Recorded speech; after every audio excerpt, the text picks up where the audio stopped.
All right, let's get right into it. Today, we're looking at a really fascinating way to use an ancient system, but not for telling the future.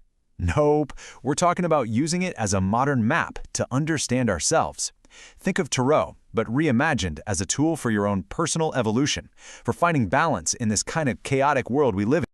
So do you ever just feel completely pulled apart? Like your thoughts are racing in one direction, your emotions are doing something else entirely, and your body's just trying to hang on for the ride? It's that internal tug-of-war that daily stress creates, where it feels like every part of you is totally out of sync. And look, that feeling of inner conflict, it's not just you. It's pretty much a hallmark of the modern experience. But what's so cool is how we can take these ancient tools, things like tarot, and repurpose them to tackle these very modern problems and pull ourselves back into alignment. And not alignment, it actually has a name: Harmonic Integration. This is the goal. This is that state of inner peace and balance where your mind, your heart, and your actions are all singing from the same sheet of music, working together as one unified, powerful system. It's really about becoming whole. So how do we get there? Well, our main tool for this journey is the tarot. But, and this is super important, we have to see it not as some kind of fortune-telling device, but as a profound psychological mirror, something that reflects our own inner world right back at us. The way it works is actually pretty fascinating. Tarot is a symbolic language, so unlike just reading words on a page, these powerful images have a way of bypassing our rational, our overthinking brain and speaking directly to our deeper intuition. They tap into these universal human experiences that we all just get on a gut level. And this really highlights a huge shift in perspective. The old way, fortune-telling, that's all about passive fate. It's about looking for answers from some external authority. But the new way, self-analysis, is all about conscious choice. It's about asking reflective questions to build up your own internal awareness. You're not asking, what's going to happen to me? You're asking, what does this mean for me right now? This leads us to this really crucial practice called witnessing awareness. This is the real engine of growth here.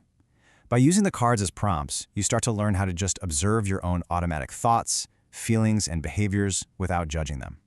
It creates this powerful feedback loop, letting you see your own patterns clearly so you can consciously choose to change them. Now, to help us map this inner world, tarot gives us a really clear framework, the 4 pillars of being. These are just the 4 suits, and each one governs a different, essential layer of our human experience. First up, we've got the swords. This is the realm of air. It's our thoughts, our intellect, what we can call our information body. This suit is all about helping us get mental clarity, to cut through the fog of confusion.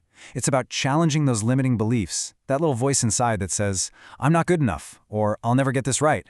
The source material calls this stinking thinking, and yeah, the swords are the tool to clear that right out. Next up, the cups, which are all about the element of water. This is the realm of our emotional world, our feelings, our relationships, our intuition. Working with the cups helps us find what the source calls a fluid foundation.